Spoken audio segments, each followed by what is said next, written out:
السلام عليكم، ازيكم عاملين ايه؟ يا رب تكونوا بألف خير. لو عندي ربع فرخة ومعايا بطاطساية تعالوا نعمل بيها أكلة حلوة وتكفي كمان معايا 5 أفراد. لو ما عندكيش مفرمة هقولك ازاي تفرمي كمان الفراخ. يبقى قبل ما نبدأ الفيديو متنسونيش في اللايك والشير وسبسكرايب.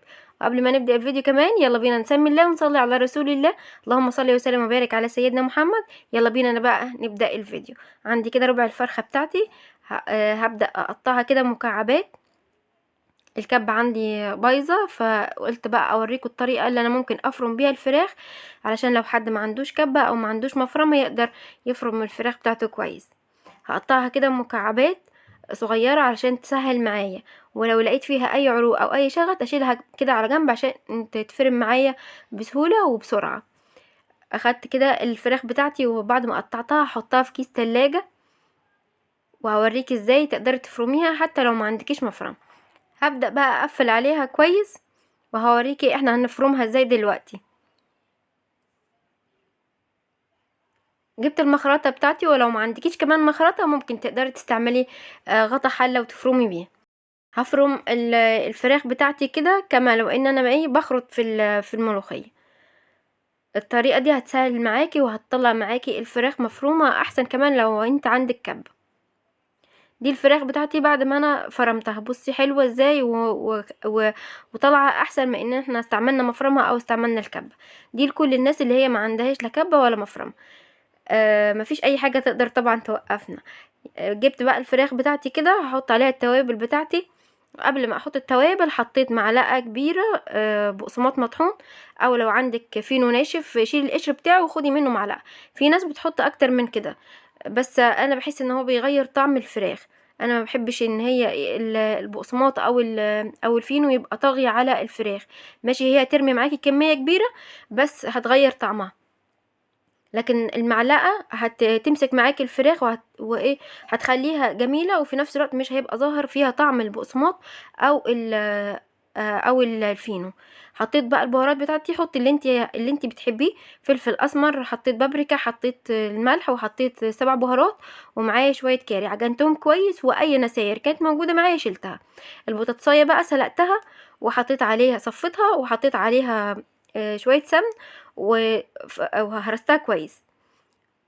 عندي دلوقتي كيس تلاجة فتحته ودهنته يا دوب دهنة بسيطة كده من الزيت، واخدت جزء من الفراخ بتاعتي حطيت الفراخ جوه الكيس، وبعدين تنيت الجزء التاني زي ما انت شفتي كده. طبعا الفيديو هو شرح نفسه، ممكن ما اكونش يعني اقدر اوصلها لك زي ما انت شايفاه. بعد كده جبت النشابة بتاعتي فردتها، وممكن تفرديها بايدك كمان، لو مفيش نشابة افرديها بايدك بتتفرد معاكي على طول. احاول ان انا اظبط الفراخ بتاعتي على شكل يكون مستطيل. خلاص دلوقتي ظبطت الفراخ بتاعتي على شكل المستطيل. هبدأ بقى اجيب ايه البطاطس المهروسة. فردت كده طبقة من البطاطس، وبعد كده حطيت عليها شوية من الجبنة الموتزاريلا، واحط شوية تاني من البطاطس فوق منها. بعد كده هاخد طرف الكيس الفه كده، هيتلف معاكي على طول. بعد كده اتني الطرف ده واتني الطرف التاني زي ما كأنك بتلفي في ايه في ورق العنب. وبعد كده اكمل لف فيها. هبدأ بقى ارولها كده بايدي، واخدها بقى اي جزء احس انه مفتوح فيها اروح ايه مظبطاه بايديا كده. خلصت معاكم اول واحده، هنعمل واحده تاني. ندهن دهنه بسيطه كده من الزيت، وبعد كده اخد جزء من الفراخ زي ما انت شايفه دلوقتي. هاخد دلوقتي جزء من الفراخ احطها جوه الكيس في النص كده واحطها جوه. اتني الطرف بتاع كيس التلاجة عليها، وبعد كده امشي النشابة هتتفرد معاكي. ابدأ بقى اظبط الفراخ زي ما قلتلك عايزاها تبقى شكل مستطيل. النشابة بتسهل معايا وبتفرد الفراخ كلها طبقة واحدة او بسمك واحد. لكن لو مفيش نشابة مفيش حاجة توقفك، افرديها بايدك عادي بتتفرد معاكي. اخد جزء برضو من البطاطس، وبعد كده احط معاها شوية من الجبنة الموتزاريلا. لو مفيش جبنة موتزاريلا عادي. لو البطاطس عايزة تحطي عليها اي اضافات، زي مثلا لو حابة تحطي فلفل اخضر او حابه تحطي معاها بصل حطي، لكن انا عندي الاولاد بيحبوا البطاطس تبقى ساده. وابدا بقى الف الفراخ بتاعتي ارولها كده تبقى واخده شكل الرول، وابدا برضو اظبط فيها، واي مكان حيث انه مفتوح ابدا اظبطه واقفله بايدي. هكمل بقى معايا الكميه وخلصتها اهي. طلعت معايا الكميه الربع الفرخه ده طلع معايا 10 رولات من الفراخ.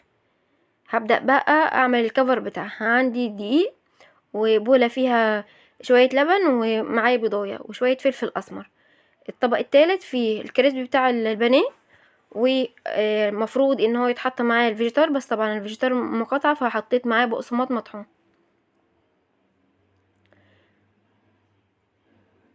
طبعا لو في فيجيتار، الفيجيتار بيبقى فيه البهارات بتاعته وحاجته، فمش هتحتاج ان انت تحطي بهارات ولا اي حاجة.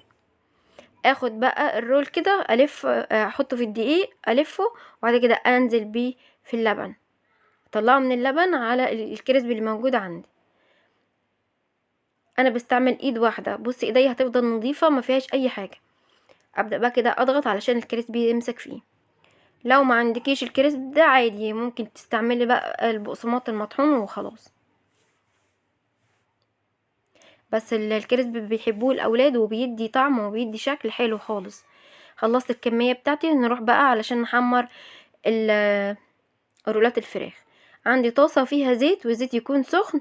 مجرد ان انا نزلت بالفراخ بتاعتي ابدأ اهدي النار على الاخر لحد لما تاخد معايا لون ذهبي.